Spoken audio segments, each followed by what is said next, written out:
నంద్యాల జిల్లాలో జోరుగా వజ్రాల వేట కొనసాగుతుంది. ప్రతిరోజు 5 మందికి వజ్రాలు దొరుకుతున్నట్లుగా కూడా తెలుస్తుంది. 15 లక్షల విలువ చేసే వజ్రం లభ్యమైనట్లుగా కూడా మనకి సమాచారం. కర్నూలు జిల్లా జొన్నగిరి ప్రాంతంలోనే కాదు, నంద్యాల జిల్లా గాజులపల్లె ప్రాంతంలో కూడా వజ్రాలు వేట కొనసాగుతుంది. వర్షపు నీటి వాగులో వజ్రాలు దొరుకుతున్నాయని కూడా చెప్తూ ఉన్నారు. వజ్రాలను జల్లెడ పట్టి వెతుకుతున్నారు. అక్కడున్న ప్రజలందరూ కూడా వజ్రాల వేట అనగానే గుర్తొచ్చేది మనకు రాయలసీమ. ఒకప్పుడు రాయలసీమను రత్నాల సీమగా అభివర్ణించేవారు. ఇప్పటికే ఆ ప్రాంతాల్లో వజ్రాలు దొరికి ప్రజల తలరాతలు మారుతూ ఉన్నాయి. ఎక్కువగా కర్నూలు జిల్లాలో వజ్రాలు లభ్యమవుతూ ఉన్నాయి. ఆ జిల్లాలోని జొన్నగిరి ప్రాంతంలోనే కాదు, ఇప్పుడు నంద్యాల జిల్లా కూడా వజ్రాలకు చిరునామాగా మారుతోందని కూడా చెప్పుకోవచ్చు.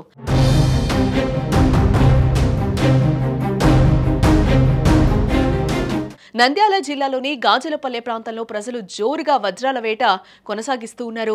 ఇటీవల కురిసిన వర్షాలకు వాగులు వంకలు పొంగి ప్రవహిస్తూ ఉన్నాయి.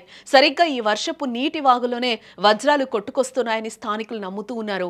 ప్రజలు తమ అదృష్టాన్ని పరీక్షించుకోవడానికి ప్రతిరోజు అక్కడికి తరలి వస్తూ ఉన్నారు.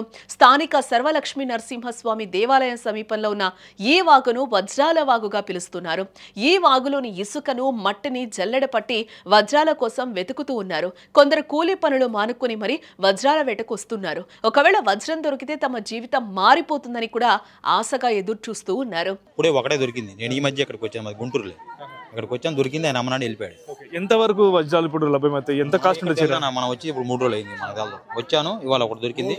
నిన్న ఒకటి దొరికింది. అమ్మనాడు 9 లక్షలు అడిగి అమ్మన్నాడు. ఎంత సైజు దొరుకుతుంది? ఎంత సైజ్ అన్న? ఎంత సైజ్ అయితే 9 లక్షలు. 9 లక్షలు దొరికింది. అయితే దొరికింది అమ్మన్నాడు. ఇప్పుడు ఒకటి దొరికింది 20 వేలకు అడిగి అమ్మన్నాడు, వెళ్ళిపోయాడు. 20 లక్షలు అడిగారా? 20 వేలకు అడిగా, చిన్నది. నిన్న 9 లక్షలు దొరికింది. అంతే.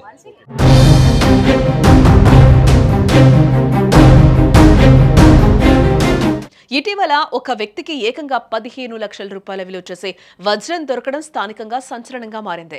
దీంతో చుట్టుపక్కల గ్రామాల నుంచి కూడా ప్రజలు వేలాదిగా తరలివచ్చి వజ్రాల వేటలో మునిగిపోతూ ఉన్నారు. ప్రతిరోజు 5 మందికి వజ్రాలు దొరుకుతున్నాయని కూడా స్థానికులు చెప్తున్న మాట. మరి ఈ వజ్రాల వేట ఎంతవరకు కొనసాగుతుంది? మరికొంతమందికి ఈ అదృష్టం దక్కుతుందా అనేది చూడాలి.